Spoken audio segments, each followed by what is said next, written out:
నమస్తే అండి. నా పేరు నరేష్ కుమార్, శంకర్పల్లి సేవా ఫౌండేషన్ ప్రెసిడెంట్.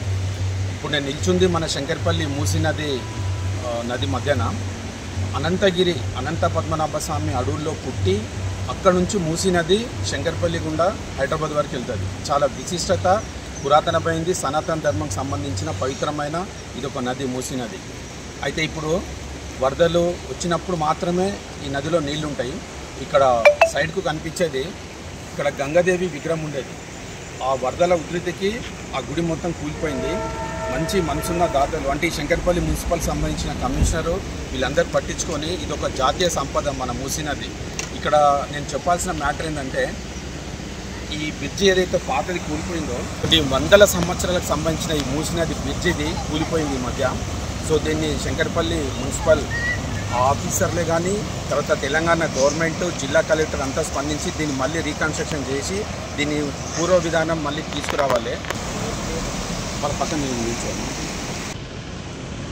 ఈ మూసీ నదిలో పవిత్రమైన కార్తీక మాసం స్నానాలు చేయడానికి భక్తులు వస్తారు వేకోజామున. తర్వాత బతుకమ్మల కోసం మహిళలు కూడా ఇక్కడికే వస్తారు. తర్వాత మంచి చెడు అంటే కర్మకాండలకు సంబంధించిన కార్యక్రమాలకు కూడా ఇక్కడ ఉన్న ప్రజలందరూ ఇక్కడికే వస్తారు ఈ వాగులకి.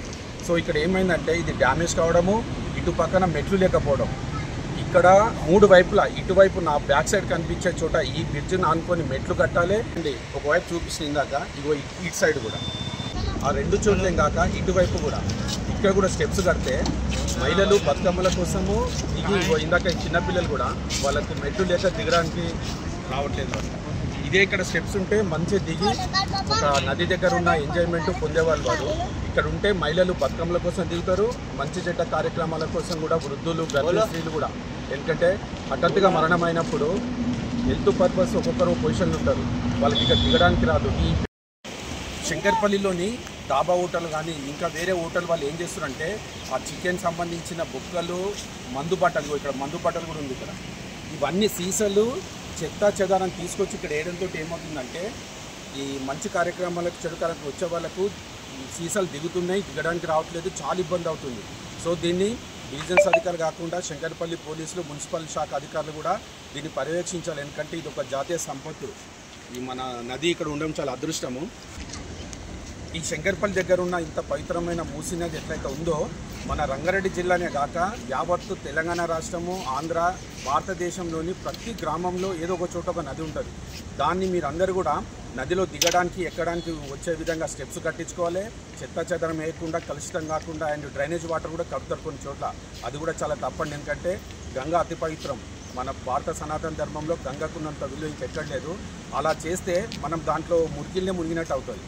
కాబట్టి ఇటు కార్తీక మాసము, ఇటు మంచి చెడ్డ కార్యక్రమాలకు, బతుకమ్మలకు, అండ్ చిన్నపిల్లలు వచ్చి టూరింగ్ వరంగా ఇలాంటి నదులు ఉంటే సస్యశ్యామలం ఉంటుందని చెప్పడానికి రావాలంటే ఇలాంటి వసతులు దీనికి కల్పించాల్సిన బాధ్యత ఉంది. కాబట్టి తెలంగాణ ముఖ్యమంత్రి హైడ్రా అంటున్నాడు. ఇక్కడ ఈ వాగుని కబ్జా అయింది. ఈ వాగు స్థలము ఎంత దగ్గరలో చూడండి. అప్పట్లో 20 ఏళ్ల కింద కబ్జా చేసి కట్టిన గోడ అది. ఎంత చెప్పినా వాళ్ళు వినిపించుకోలేరు అప్పుడున్న రాజకీయ నాయకులు. సో ఇప్పుడు హైడ్రా కమిషనర్ రంగనాథ్ సార్ చాలా సిన్సియర్గా పనిచేస్తుంది. కాబట్టి ఈ శంకర్పల్లి మూసీ పరివాహక ప్రాంతాన్ని అంతా కూడా ప్రతి అధికారి శంకర్పల్లికి వచ్చి న్యాయం చేయాలని కోరుతున్నా.